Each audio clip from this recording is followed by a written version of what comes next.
On today's Winning Cures Everything, oh yes, we're going to talk about who under and overperformed in the 2023 football season. Maybe give you an idea of what to expect going into 2024.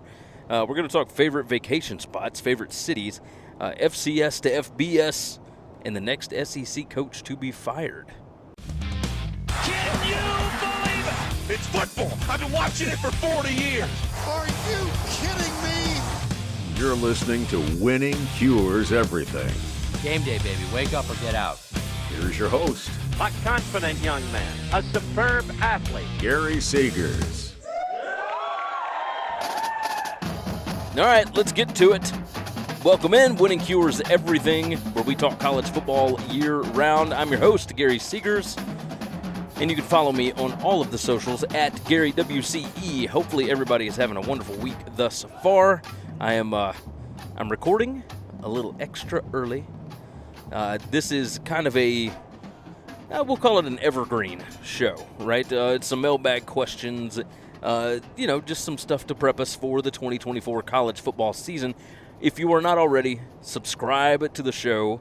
You can hit subscribe on your favorite podcast app, whichever one you might be listening on, and also hit subscribe on YouTube. That certainly helps us out. Remember, this is a one-man show. This is me. You're getting me unfiltered, raw as can be, right here all the time.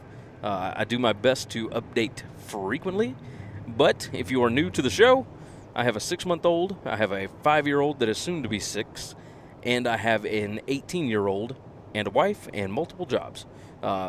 Speaking of those jobs, make sure you are subscribed to the BetUS College Football Show. We're going to have another preview show coming up next week, talking about the latest news, gearing up for whatever the latest odds are heading into that 2024 college football season. So be prepared for that one. There's a link in the description for that. You can also find my stuff over on BetUS TV as well. BetUSTV.com, I believe, is the website for that one. So anyway, first off, congrats to the University of Alabama. Now, I don't know when I'm going to air this, but I've been an Alabama basketball fan, as long as I can remember. My dad went to school there. I've been a Bama football fan forever, but I'm a fan of all the sports. The first 4 years of my life, I lived in Tuscaloosa. And I had just gotten to the point where I just knew that Alabama was never going to make a Final Four. The program was not Cinderella enough to have one of those magical runs. And on top of that, the program seemed to not be dedicated enough to make the right kind of hires to ever get there. And what Nate Oates has done since he took this job after 2019, heading into the 2020 season, I guess after 2018, heading in, whatever it was, I can't even begin to explain how unexpected this has all been. 3 Sweet 16s, finally made a Final Four, a couple of SEC regular season titles, 2 SEC tournament titles. Just what he's doing with this program has been unbelievable. So if I play this after the Final Four, honestly, it doesn't even matter what happens in the Final Four. Like, they made it to the Final Four, and that's a huge deal. If they somehow find a way to upset UConn, well, good gracious, you're just tossing cherries on top of it. But aside from that, making it to the Final Four, that's a huge deal for that program. And me, being a long-suffering Alabama basketball fan, never thought that I would see the day. So cheers to the Crimson Tide basketball program. You lose Nick Saban, turn around 3 months later and make a Final Four. That ain't bad. That ain't bad at all. Okay, let's move into topic number 1 here. Let's talk about who underperformed and who overperformed in the 2023 football season. All right, college football, I'll go on and give you who underperformed first. And we're just going to do the top 5 in each one of these. But the top 5 of who underperformed. Number 5 is UAB. Now, this is using post-game win expectancy. Okay, this is all the stats that occurred in the game, how lucky or unlucky were you to win or not win the game, etc., right? So there's a percentage attached to this. UAB, 2.05 less wins than they should have had. So UAB, in their first year under Trent Dilfer, probably should have made a bowl game. Found that to be incredibly interesting. Their offense was awesome. The defense was atrocious, which I know had to drive Bill Clark absolutely insane. Because Bill Clark's teams were always tough. You didn't just go up and down the field on UAB, and now under Trent Dilfer, the offense was awesome, but defense non-existent. Number 4, Akron with Joe Moorhead. Now they had to deal with some injuries at the quarterback position, among other things. They had offensive line issues later on in the year, etc. But Akron underperformed by 2.13 wins. It still would not have made a bowl game, but would have been a lot different, right? So DJ Irons ended up not playing multiple games. They still probably should have won more than what they did. Number 3, Virginia. Virginia actually probably should have beaten James Madison. They lost that one 36-35 early in the year. And there were several other games that they were in that they just lost late. 2.31 wins less than what they should have had. And I've found that interesting as well. Tony Elliott, there was the tragedy close to the end of the 2022 season. And, I think it was 3 players that lost their lives. One that, I may not have these numbers right. Either way, had multiple players lose their lives. One that went to the hospital and then came back and played this year. Just rough all around.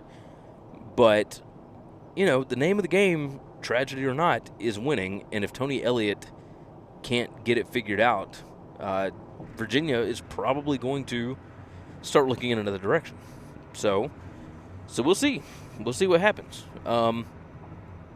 Number 2 most underperforming team in college football in 2023, UCF. 3.11 wins less than what they should have had. And there are multiple games where they just got bit at the very end of the game, right? They were up big on Baylor. End up losing by 1 point late in the ballgame.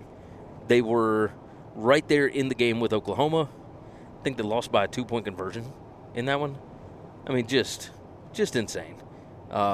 Multiple opportunities to win more games. So UCF, 3.11 wins less than what they should have.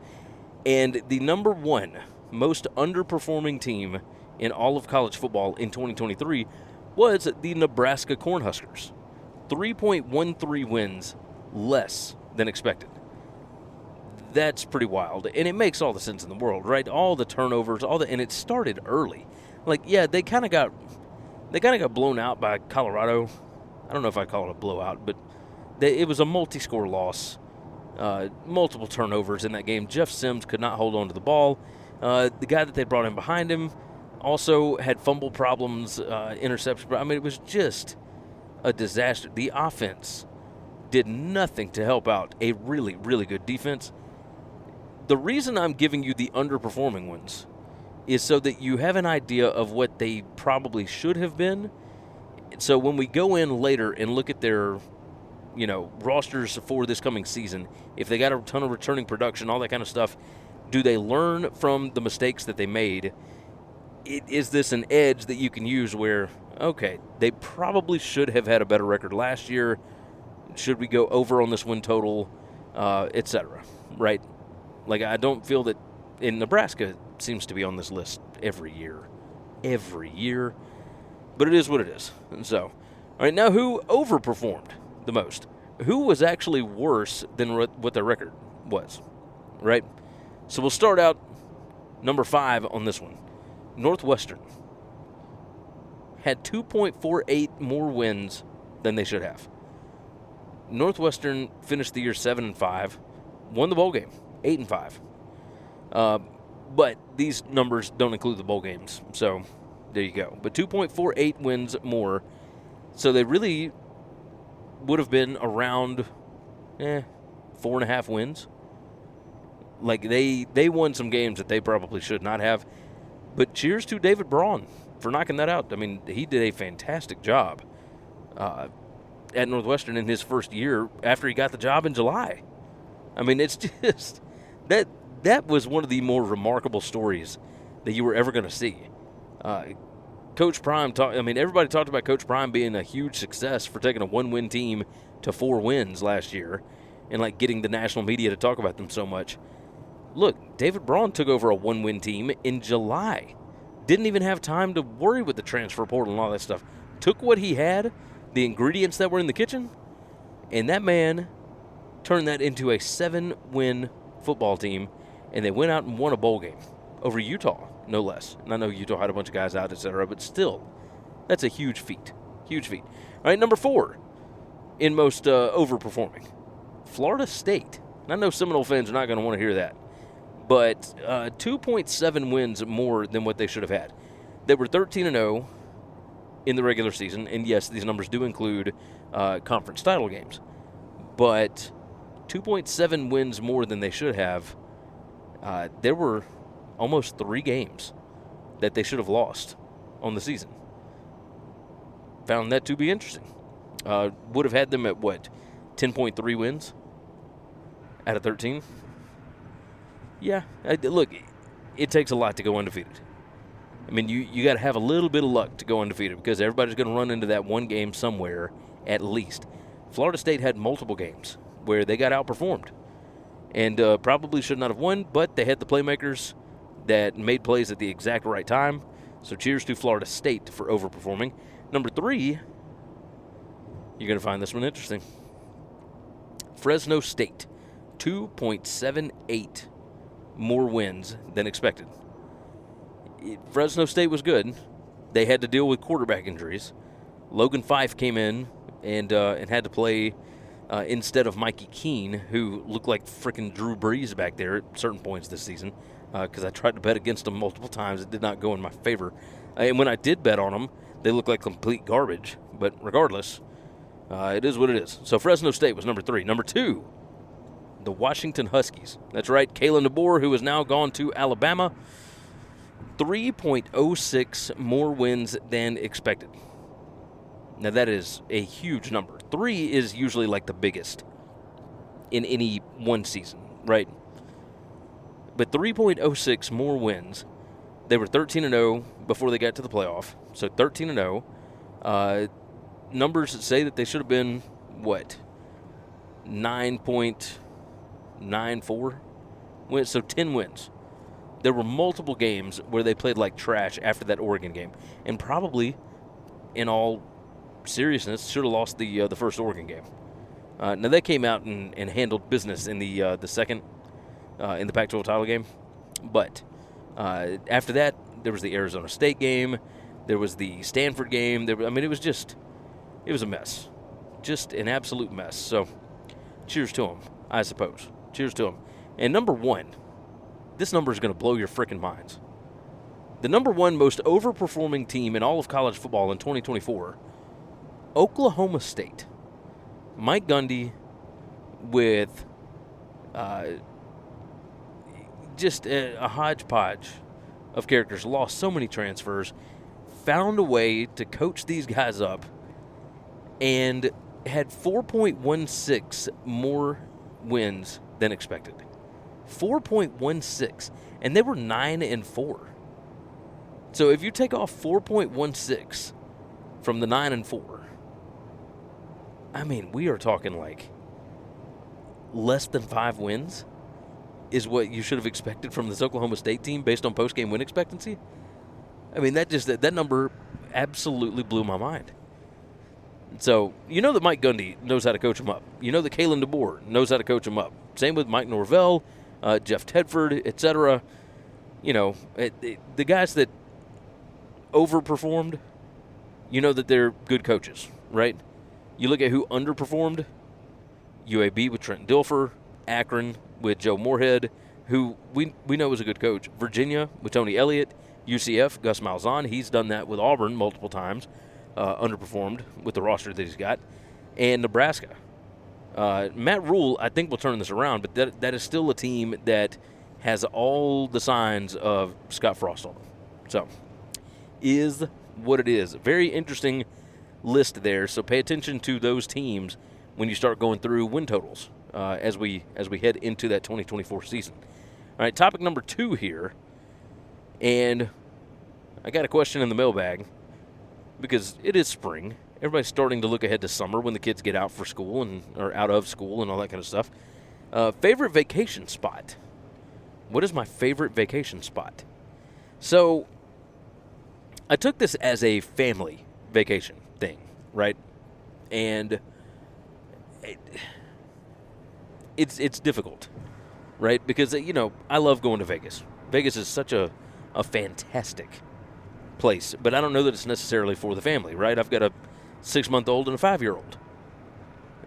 So it makes sense that, I would not put Vegas on this list. So I came up with the top 3 of my favorite vacation spots. And number 1, I put Orange Beach / Gulf Shores.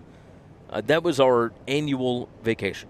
My dad would take a week off work every summer, and we would go down, and we would stay in one of 3 or 4 different places. And it wasn't a resort. It was like a condo or whatever.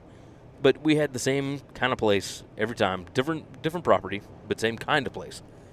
And we would spend a week at the beach, and we would cook in the room, or in the, not the room, in the condo. We would cook there. We'd go out for a couple of meals. We'd go play putt-putt, but most of the time we would just spend it on the beach, and it was relaxing, and it was easy, and you didn't have to worry about anything. There was nowhere necessarily for you to be. Those are my favorite kind of vacations. I love the beach. And I probably sound just like an SEC football coach because it doesn't have to just be Orange Beach. It could be Destin. It could be maybe not Panama City because it can still get a little wild down there. We went to Panama City last year, as a matter of fact. But, those kind of places, anywhere in 30A, basically. It's the most incredible, just white sandy beaches, beautiful in the Gulf of Mexico. It's always warm. If you do have a thunderstorm that rolls up, it goes through fast. You don't have to worry about it all day. I'm such a fan of that. So those are my favorite kinds of vacations. Number 2 on my list for favorite vacation spots is Disney World. Now, I'm going to admit something to you guys. I believe Stephen Godfrey is the one that kind of makes fun of it over at Split Zone Duo. I am a Disney adult. Now, I never would have assumed that I would have been that. But Chris Giannini kind of got me, former host here on the show, he kind of got me into the Disney stuff because he takes his family every year. We don't go that often because I do not make that kind of money. But also, I never, I always loved Disney. I got to go once when I was 9, and then I did not go again until my daughter was 4, and then we didn't go again until my daughter was 12, and even then we only went to the Magic Kingdom for 2 days because we were going through for something. I forget what we were doing in Orlando, but regardless. Disney World, we took a trip out to San Francisco in 2019. And we went to, and one of the things that my daughter wanted to do on her trip to San Francisco was she wanted to go to the Walt Disney Family Museum. And of course I'm going, man, there are so many things to do in San Francisco. Is this really what you want to do? And she said, yes. And it's right over next to, you can see the Golden Gate Bridge from there. You can walk right out on the water. Everything's really, really nice over where this is located. So we go into this Walt Disney World, or Walt Disney Family Museum in San Francisco. And we go through this guided tour. We learn all this stuff about Disneyland and Disney World and how they do the animation, how they do, just everything about Imagineering, everything. How they started the company, all of this stuff. And I started listening from there. I started listening to the Disney Historical Institute podcast. And the guy's name is Todd James Pierce. And he just tells stories of how things came to be with the Disney company. And it blew my mind. And I still, to this day, listen to it because he does updates, I think, a couple times a week. Fantastic podcast. I mean, it's good stuff. But I never would have imagined that I would be so invested in what they are doing with what's effectively children's animation. And it's family animation, but there was something about that. And we took our trip to Disney World in 2022. My daughter wanted to go back in 2023 for a week because that was her senior trip. And I got to tell you, I will continue to spend money with that company so long as they continue to treat my kids the way that they have always done. Like, the customer service there and how they make the kids feel is so fantastic. And maybe this is me just getting older. You know, I've just never had a bad experience there. But I want to go where the kids are going to have the most fun. But Disney is not for the faint of heart, right? Like, it's expensive, so you can't do it all the time. And on top of that, it is a ton of walking.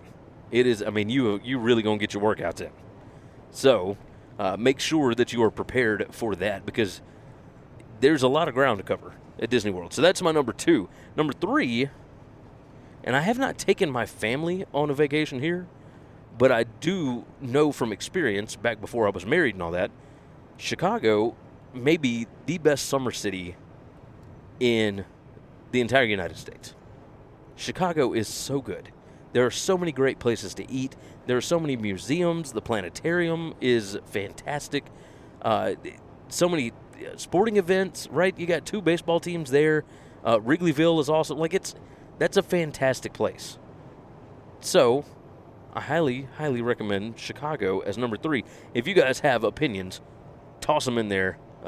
Put them in the comments if you're watching this on YouTube, or you can always reach out to me at GaryWCE on X, or you can email me. I'm curious if you have suggestions. Gary at winningcureseverything.com is the email if you're old school. You can also leave them in the show review. Like, if you want to give us 5 stars on the podcast, we're totally good with that too. Totally good with that. All right, so I told you favorite vacation spots.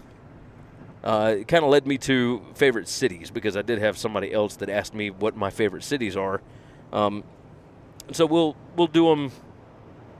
I think we'll do number 3 to number 1. How's that? Number 3, Chicago. I just explained it. The food. Oh, the food. The food is so good. The sporting events are so good. Blackhawks games, Cubs games, Bears games. Soldier Field is a sight to behold. All the museums, just the places that the Magnificent Mile is really cool. It's touristy. Yeah, I get it. The Navy Pier, pretty cool. Like the Harry Carey Museum. Like there's just a bunch to do. Like Chicago's a lot of fun. And in the summertime, you got the breeze coming in off the lake. Like it's really good. Really good. So I highly, highly recommend Chicago. Number 2, this will come as no surprise to you guys. Las Vegas is number 2. And honestly, I do think of Las Vegas in there are 2 different parts of Las Vegas that make it 2 different cities to me. Right? You got old downtown Las Vegas, Fremont Street, all that kind of stuff. That's my favorite. I love Fremont Street. But there is a part of me that does enjoy the finer things that you can find over on the Las Vegas Strip. Now, there is more to the Strip. It's a lot bigger. There's a lot more over there. But Fremont is where it's at.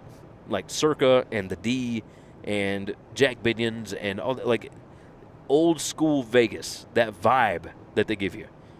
It is so good. So, yeah, I'm a fan. I'm a fan of that. Very much so. But on the Strip, the Bellagio, the Venetian. I've stayed at the Venetian a couple of times. I'm a fan. Resorts World seems to be pretty cool. Stopped over there recently. Mandalay Bay, I like that. You know what? We stayed at Luxor for the Super Bowl, and Luxor wasn't bad. Like, I've always heard horror stories, but like they had it cleaned up for the Super Bowl, so I'm no bad things here, no bad reviews on that one. But yeah, basically everything on the Strip is like cool. I'm a fan of that. And my number one favorite city.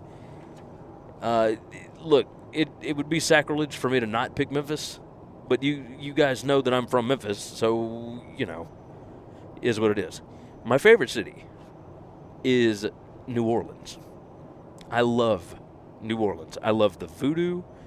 I love the music. I don't like Bourbon Street. But anything in the French Quarter, aside from Bourbon Street, I'm a fan of. The food is magnificent. Of course, there is a theme here. Right? I didn't mention the food in Las Vegas, but you can find anything you want in Las Vegas. It's huge. It's fantastic. But New Orleans, there's so many unique things to try. The turkey and the wolf is so good. It's over in the Garden District. That is such a good place to go eat. They've got this greens grill, like, is it turnip greens or mustard green? I can't remember. But they got a greens, like, grilled cheese kind of thing. It is so freaking good. A fried bologna sandwich is awesome. Like, just check it out. Turkey and the Wolf is a fantastic restaurant. They change up that menu pretty regularly, but they're really good. But on top of that, like, Oceana over in the French Quarter, just off Bourbon Street, like, it's great. Like, get the Black and Gator. Then there's your typical, right? If you haven't been to Mother's Po' Boys, whew, sweet baby. Mother's Po' Boys are fantastic. They got this thing called the Ferdy that is like a roast beef po' boy. And I know that that's not seafood, but man, I'm telling you, like, it's huge and it tastes so fantastic. But they got really good. Yeah, everywhere's got great po' boys down there. There's a lot of good ones. So New Orleans, just the vibe that you get down there, it's a little bit scary. It's a little bit party. It's always warm down there. Like, even in December, it's like you're sweating. I like the place. Like, I am quite the fan of New Orleans. So, yeah, one of my favorite spots to go. Next topic. This will be topic number, let's see, what have we got? Let's see, 1, 2, 3, and number 4. Had somebody ask, will more FCS schools move up to FBS? So Kennesaw State is coming up this year. That's going to be school number 134 in FBS. Next year, Kennesaw State joining Conference USA, by the way. Next year, Delaware is moving up to FBS, and they are going to join Conference USA as well. That'll be in 2025. So that would give Conference USA 11 schools. And I got to tell you, I don't think any of them should. Now, there's been a lot of talk about North Dakota State potentially moving up because you've seen national title-winning FCS programs move up to FBS. App State, Georgia Southern, Sam Houston, right? Jacksonville State, I don't think has won one in quite some time, but they moved up. If I were North Dakota State, I would look at what those programs are doing now, and I think that I would be happier staying in FCS. North Dakota State, Montana, South Dakota State, Northern Iowa, etc. I don't think that moving up is worth the hassle, okay? When these others moved up, I think it was like $500,000. It was, and that's a lot for a program like that. But, you don't get to go to a bowl game for a couple of years, as we saw with James Madison, that's another one, right? James Madison, FCS championship-winning program that moved up and had a lot of success.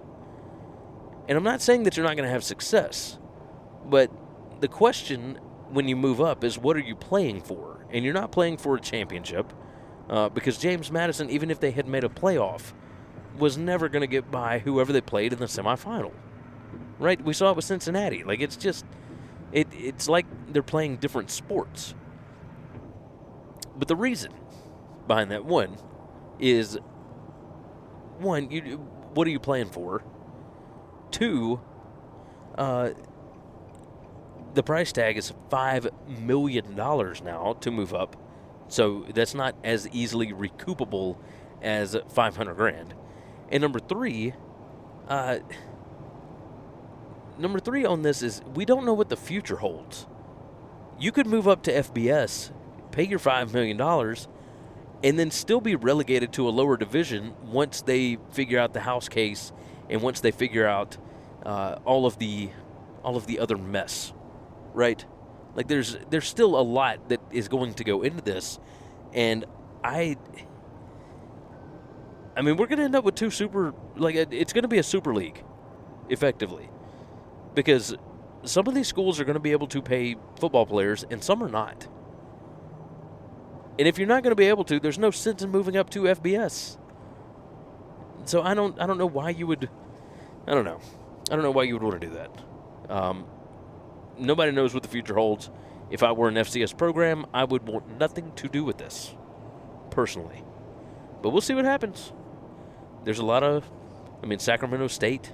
They've talked about them potentially moving up, joining the Mountain West. Who knows what's going to go on with the Pac-2? Just a mess. Just a mess. All right, and finally, the last topic of the day. Who is the next SEC coach that's going to be fired? Well, we got some options. So we'll just go over hot seats. How's that? I didn't just take this as SEC only. We'll talk hot seats. So let's look at it this way. In the SEC, we'll start with the SEC. How's that? So, talking about hot seats, SEC, first off, Sam Pittman at Arkansas probably need to win big this year. No, maybe not even big, just like get this program back to like 7 wins. Show that you can be competitive in this new version of the conference. And number 2, of course, Billy Napier. And I think that might be, Napier might be the biggest one. Either of these could get fired potentially in the middle of the year. Napier's buyout is huge. So, I would pay attention to that for sure. There's 2 more names on this list from the SEC that I came up with. Clark Lee at Vanderbilt. I think they're going to have a really long leash with him. But how long is that leash, right? Like Vanderbilt cleaned house with Jerry Stackhouse. They hired the James Madison basketball coach. How long are you going to let Clark Lee try and build this thing up? Like, how long is this supposed to take? Everybody understands what the score is with Vanderbilt, but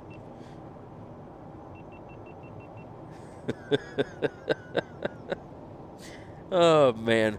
All right, we'll just go audio only for the rest of this. It said that my camera got too hot. So I guess it is what it is.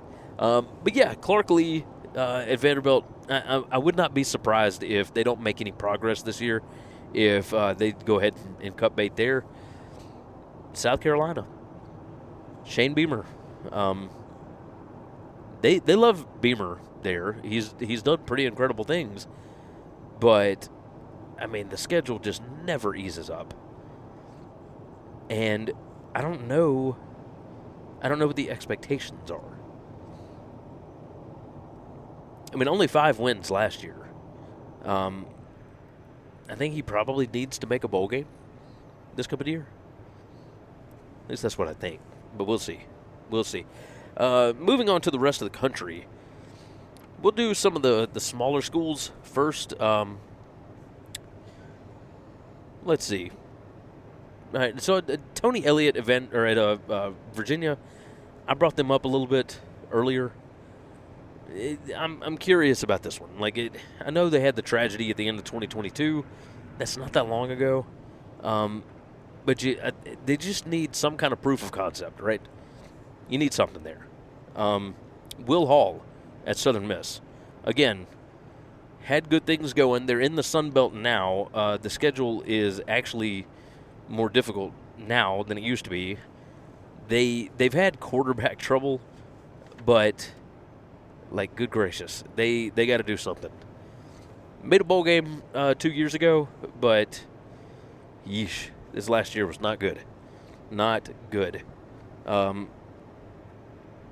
Kalani Sitake at BYU, he finds himself on the hot seat and then back off of it pretty regularly.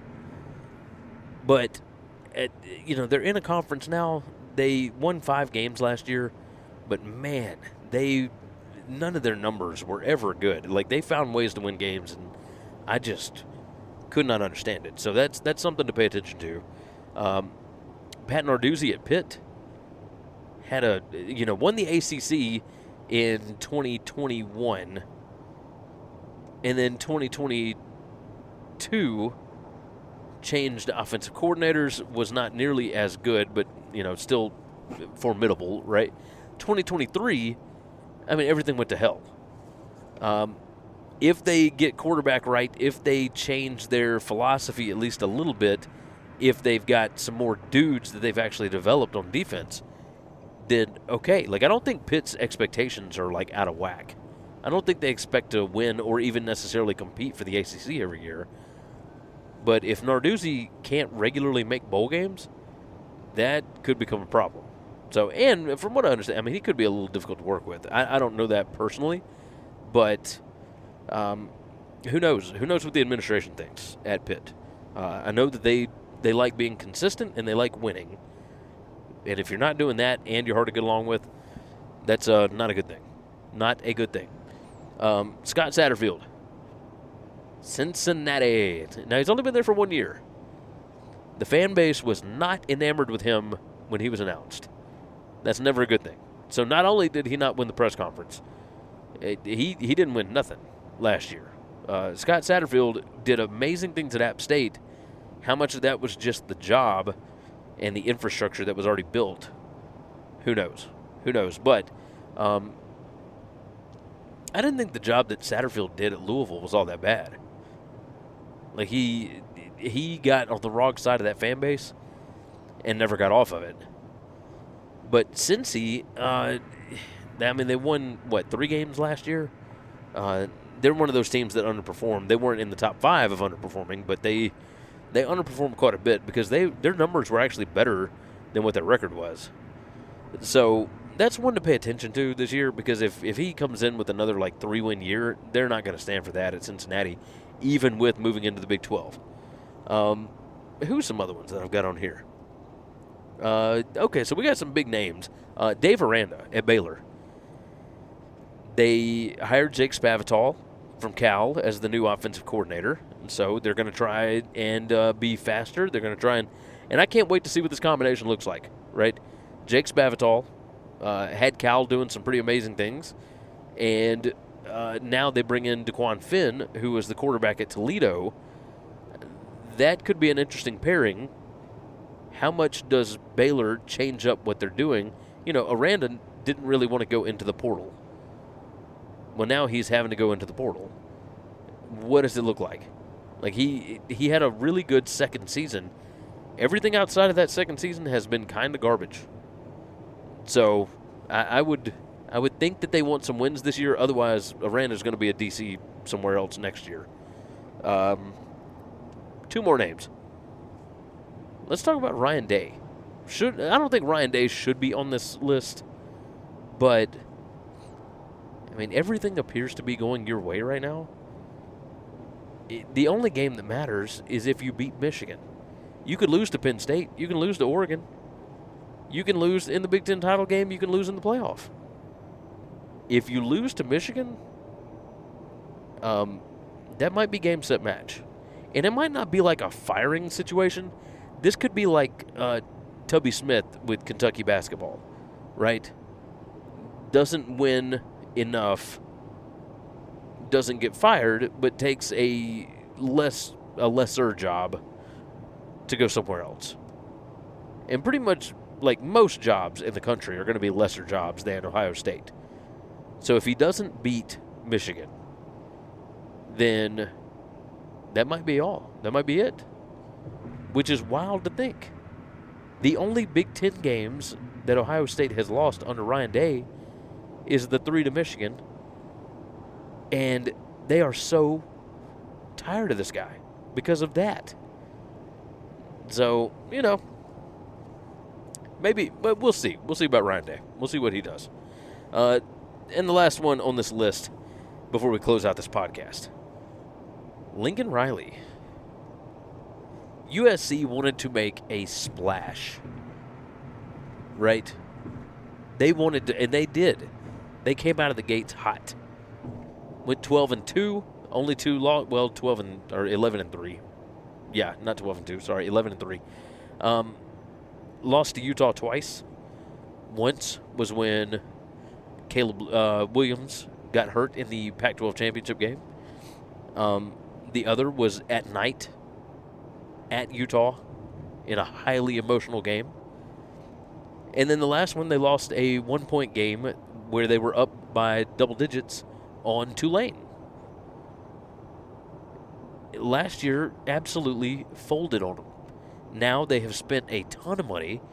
They are recruiting. Lincoln Riley just came out and said that they have got NIL figured out now, but they are recruiting in the Southeast. They just went into Atlanta and grabbed a couple of defensive guys that Georgia actually really wanted. You know, top 100 guys. Like, great defensive recruits. They brought in D'Anton Lynn, who led UCLA to just a magnificent defensive performance this past year.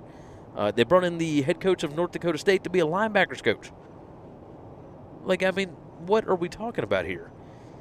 But if they still can't get the culture figured out, then, I mean, Lincoln Riley might not be long for L.A. And it might be another one of those where he doesn't get fired, but he gets pushed out to where he ends up accepting a different job that's not quite as high profile. Or he might take an NFL job, which would definitely be more high profile, but, you know, people seem to be smitten with these offensive dudes. Lincoln Riley is a great offensive coach, but you got to have some defense, especially heading into this league, right? Heading into the Big Ten. So, you know, do they give him 2 more years?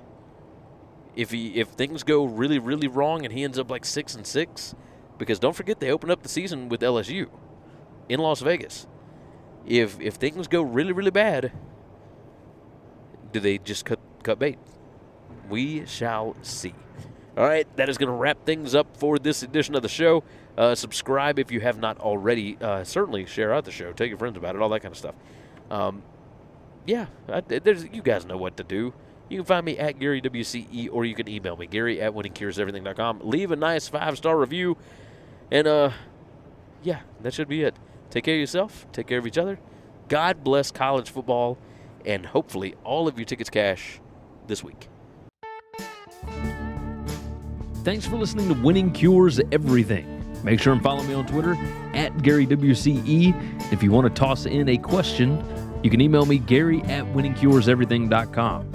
Make sure and hit that subscribe button, and we'll see you next time.